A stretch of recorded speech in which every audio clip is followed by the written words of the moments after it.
It's fair to say that the SA80 has had a troubled history, with this British bullpup struggling to shake off its reputation as one of the worst modern military rifles. But how much does that matter when it comes to its various video game versions? After all, jams and stoppages aren't exactly common in video games, and many titles continue to tap into its unique design and aesthetic for valuable variety. We're at the Royal Armouries Museum in the UK for a proper British deep dive into the SA80's history, and to see if this rifle's reputation has influenced its virtual versions. SA80. Good bit of British kit.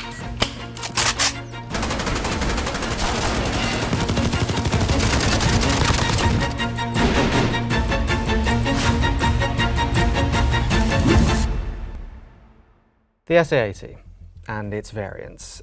Even for people that aren't super into firearms history, I think are aware of the reputation that has followed this family of weapons. What reputation? What are you talking about? Well, tell us all about it. You did write many chapters of your book about it. Yeah, I know.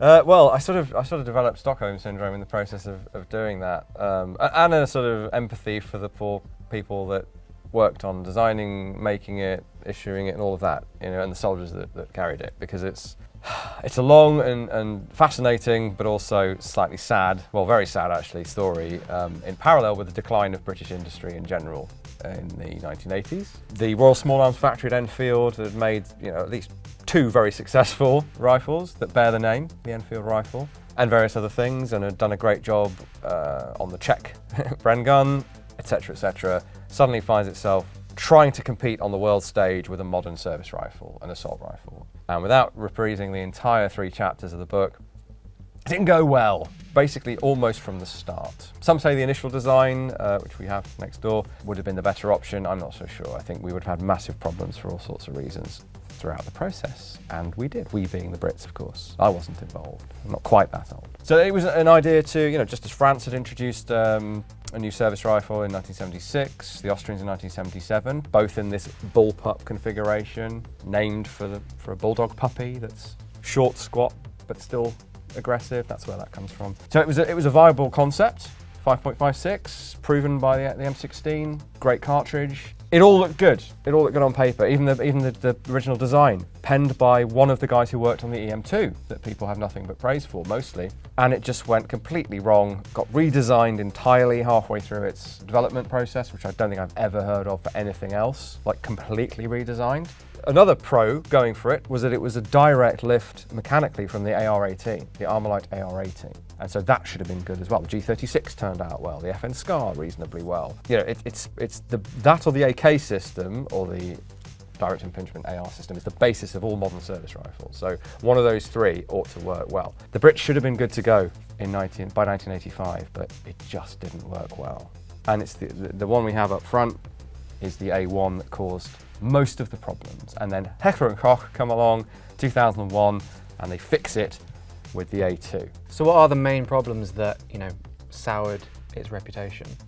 This is the really sad thing about it, is like, you can argue about the ergonomics and the heavy weight of it, but the basics were clearly fine, because the A2 was basically instantly, in the scheme of firearms design and engineering, absolutely fine.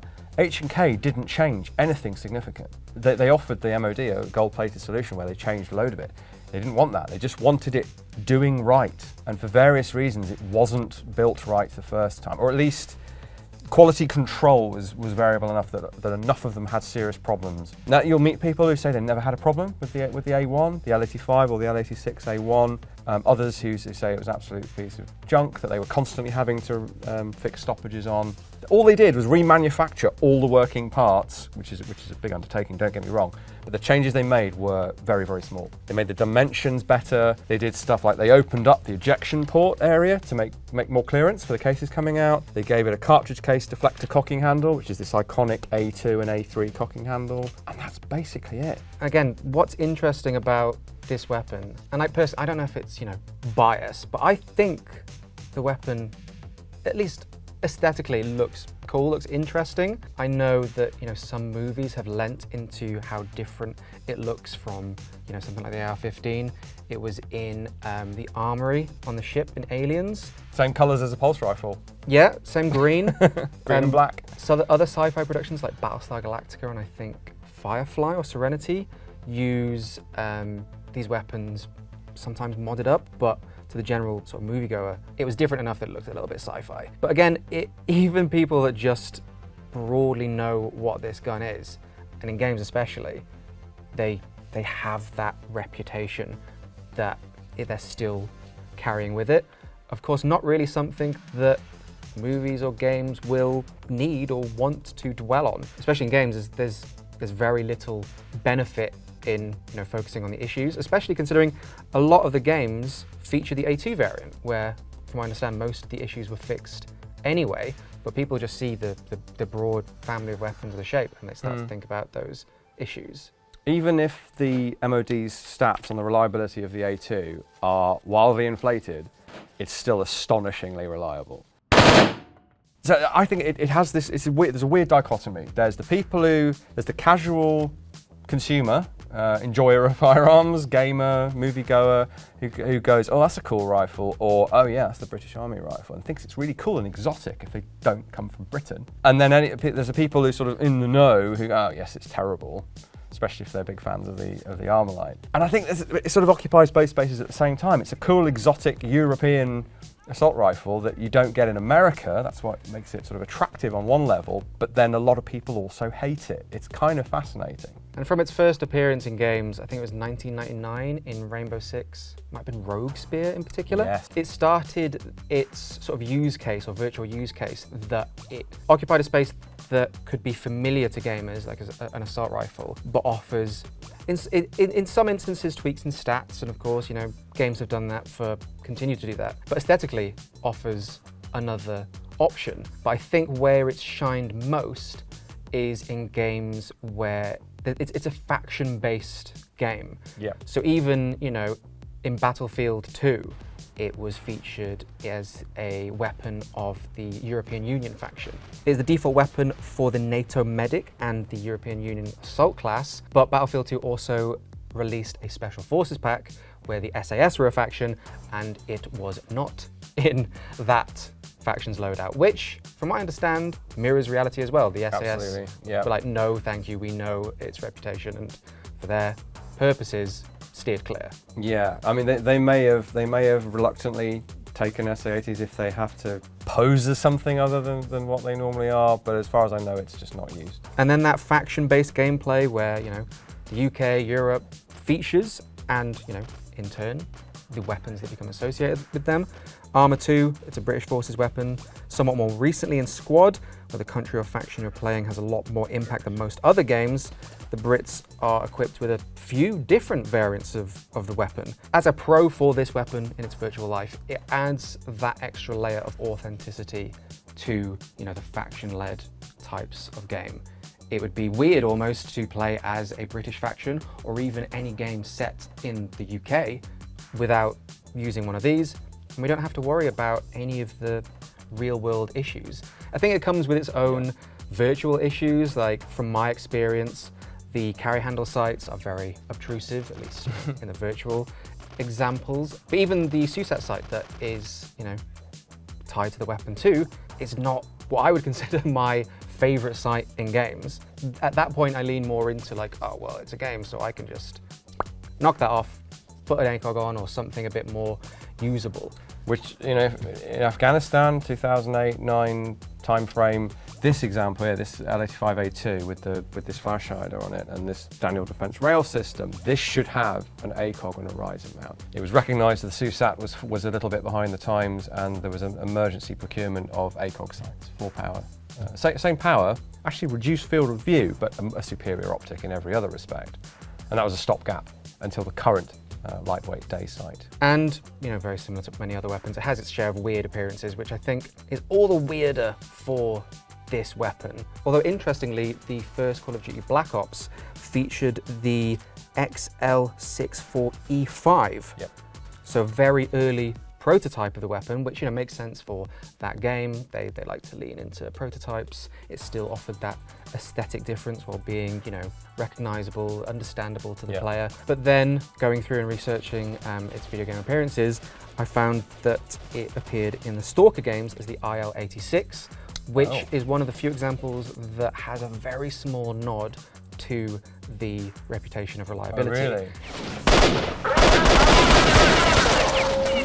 It will jam earlier, weapons will decay in that game, but it will start, throwing up jams earlier as the weapon degrades in that game. That's very funny. I'm sure they thought of it somewhat, but that element could fly very easily under the radar, but it shows that they thought about the legacy of this weapon. And then in Payday 2, it's called the Queen's Wrath, which I enjoyed quite a lot. I can only assume that if this weapon is put into Payday 3, it'll be called the King's Wrath. Well, there's that famous photo of the Queen herself pulling the trigger on the first SA80, in theory.